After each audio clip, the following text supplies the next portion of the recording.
Back at it again. First and foremost, want to give up praise and honor to Yahweh Bashi, Yahweh Shabbat, Kakadash. Okay. Damn.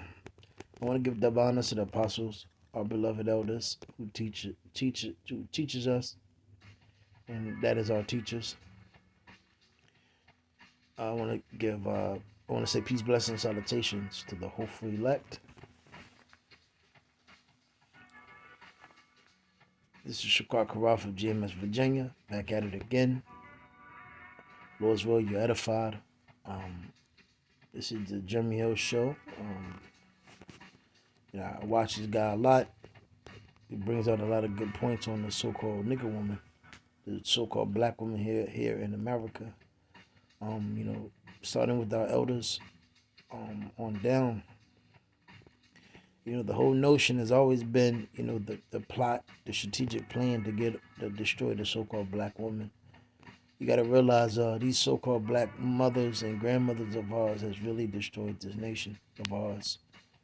Like I said, man, that whole term, you can do bad all by yourself is really showing. As I was going through the grocery stores today, the obesity it's crazy. These young little girls leaving the house. It's 2-3 o'clock in the evening. These girls have bonnets on and fucking pajamas on, man. These women, that using the hands, you can forget about it. Cooking, sewing, being agreeable, having shame, not just being out there. It just what Esau did to these women here in America. The so-called black woman is only remedy is death, and it again is showing. When you go out, when you leave your house, man, you get around these women, the so-called black women. It is just you can feel that dysfunction, and you just don't want to be around her. You don't, basically you avoid her at best. At best, from the '90s, where I was a '90s kid, and a lot of dysfunction then with the nigger woman, but they were somewhat, a little bit more, humble, shy, so to speak. But now it's just a evil, demonic force on the so-called black woman, which the so-called white man introduced and put on her through years of programming, television, music. The so-called black woman just seeing too much shit in this reality. The so-called white man destroying the image of the so-called black man, which result to her father not being there, her father being weak, and then place them in a matriarchy, which is dysfunctional, in a very destructive matriarchal system, which seemed as if they was supposed to be the woman in charge, the mothers, the queens, the divas, the big bosses, etc. You get what I'm saying?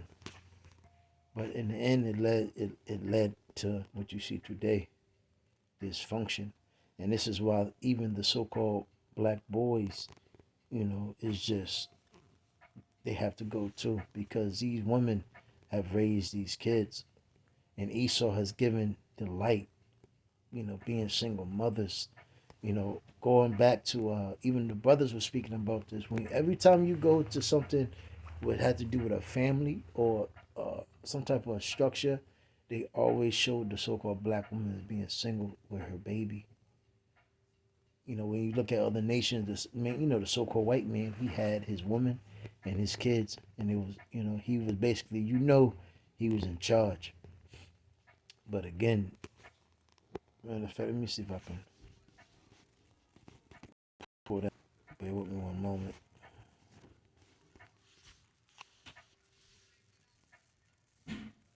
Let me see.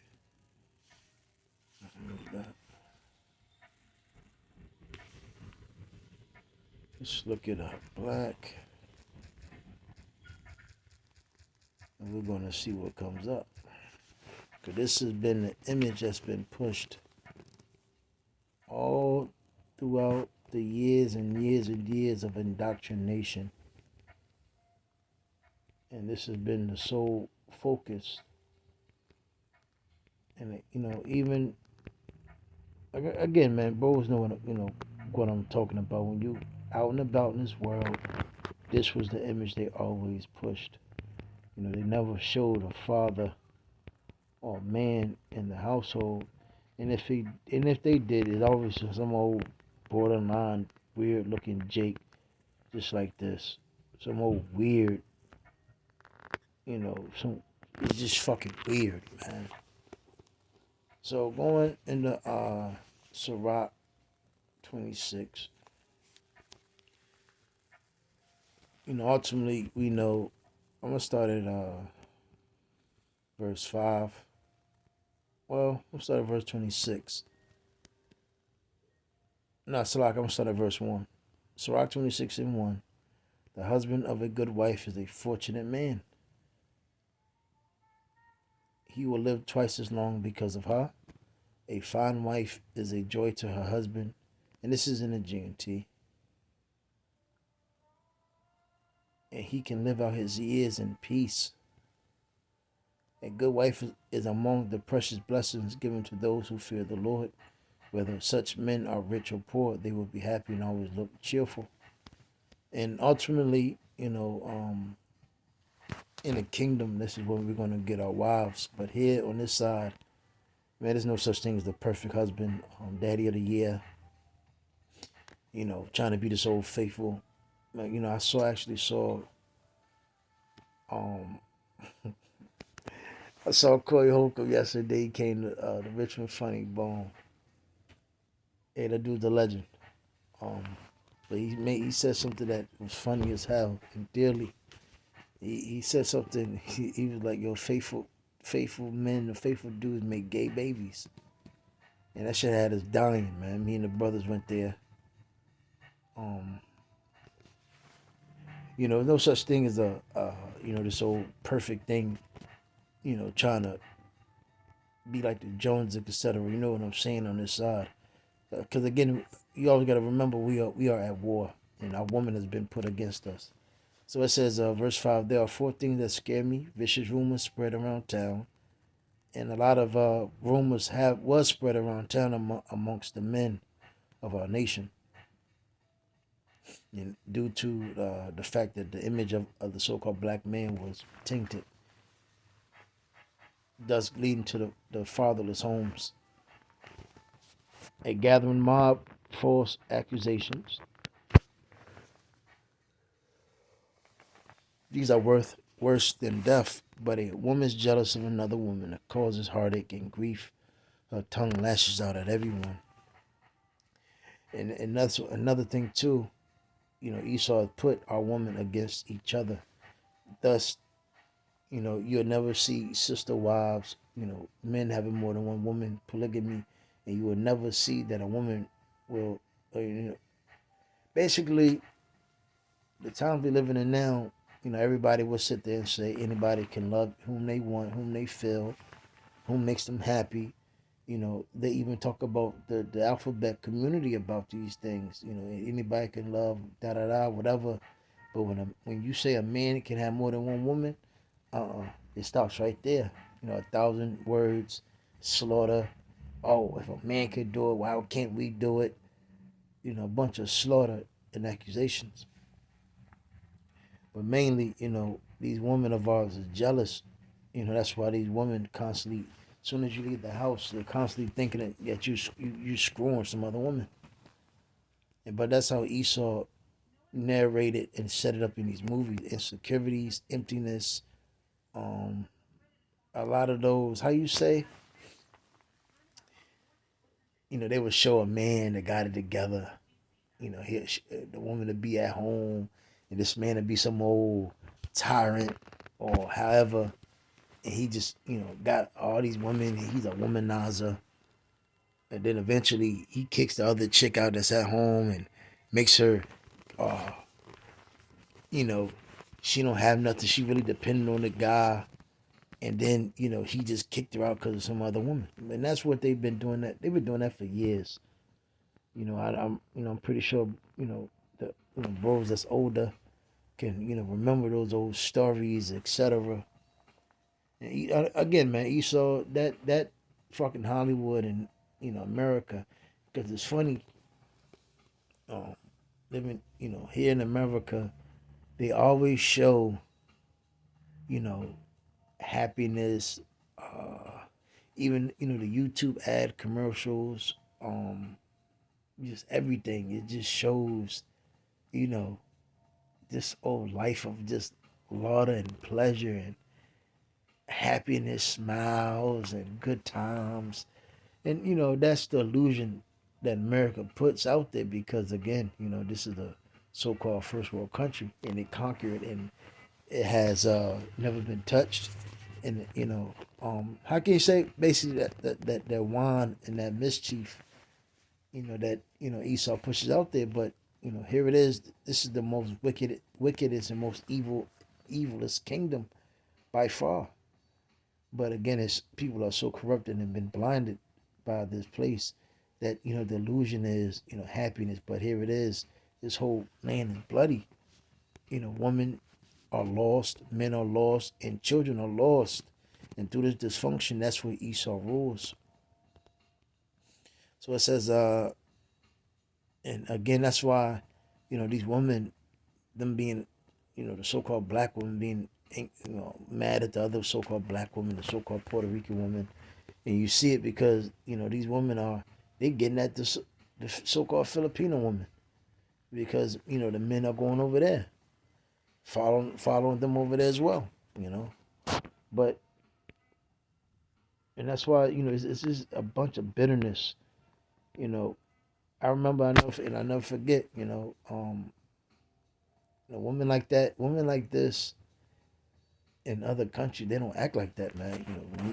Northern Kingdom women that be, and I'm not saying they all got it together, they're 100% together, but as a whole, those women don't fight each other, pick at each other.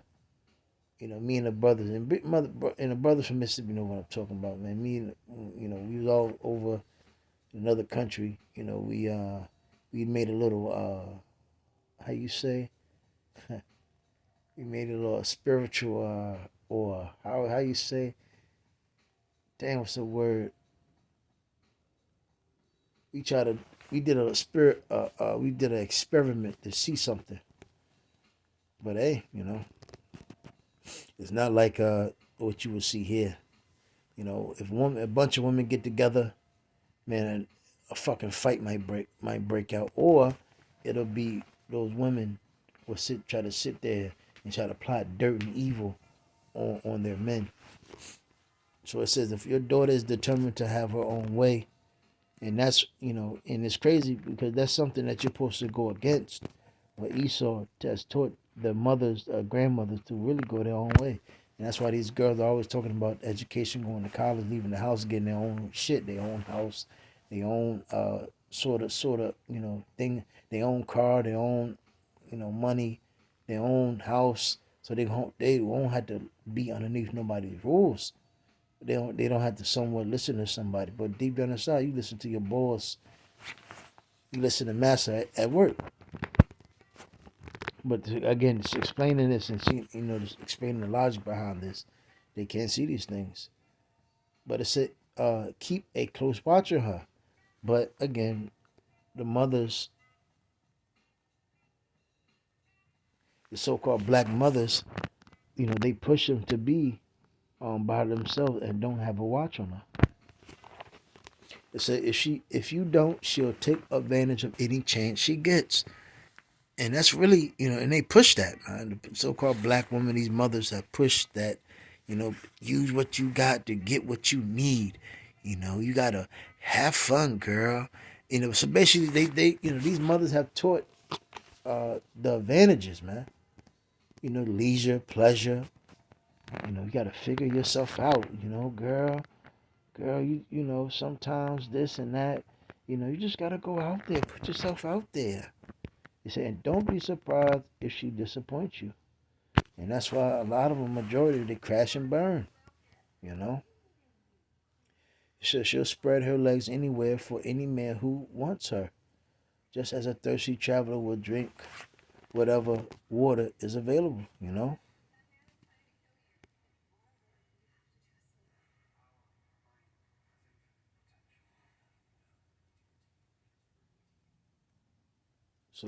So, like it says, the so-called black women on down. Salaki.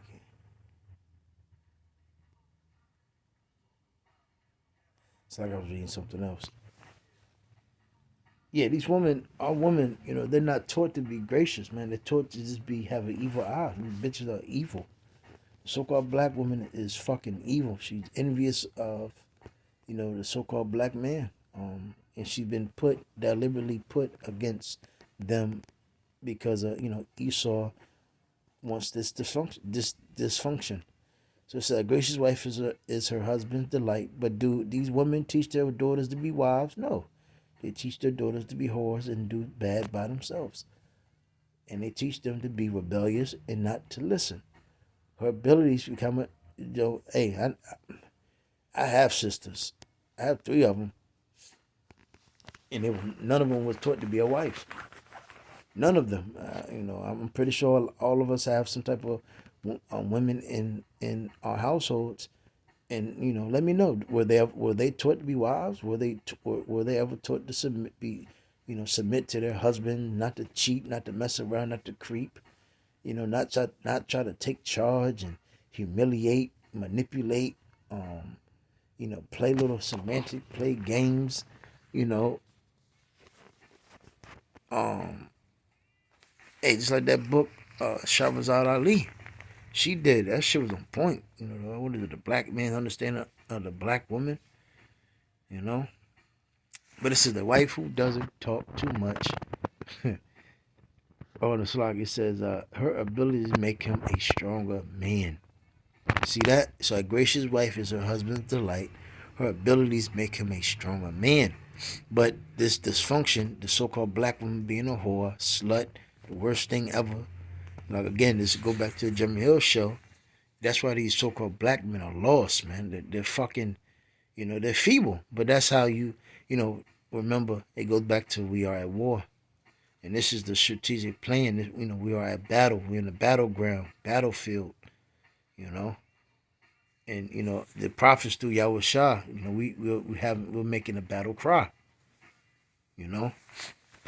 But Esau has wounded us and wounded our nation and put us against each other. And he did this so we could keep our eyes off of him. So it says, a wife who doesn't talk too much is a gift from the Lord. And it's crazy because not too long ago, not even the other day, you just go into what is it, those little gas stations, and you just eavesdrop on people, conversation, just listening to what people talking. You just hit a nigga woman in there. She just yapping and yapping and yapping and yapping. Like, bitch, just shut the fuck up, man. You can tell she's a fucking busybody. So I said, so her such restraint is admirable beyond words. He said, a modest wife has endless charm. It is a quality too precious to measure. The beauty of a good wife in her well-kept home is like the noonday sun shining in the Lord's sky. Her beautiful face and attractive figure are lovely as the light from the sacred lamp standing in the temple, and is like a gold shaft set on silver base. Are her shapely legs and strong ankles. So again, you get the when a woman that's in modesty, going into what does it say? Titus the second chapter. It's very unique. There's no woman like it.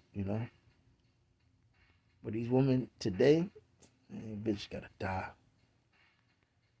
What is it? Forget about it. Nuke's got to hit. Because again, this is the nigga woman for you. This is what the so-called black woman is into. And when you look at characteristics, a woman that's shameless, how it's shaved, what is the darkness count of a woman, the dark countenance of a woman, change of her face. And again, you look at the nigga women, they're putting tattoos all over their face, they're putting BBLs on them, but on themselves. That just show you what type of bitch she is, man. But I'm gonna go ahead and wrap it up. Those are edified. Hey, shalom.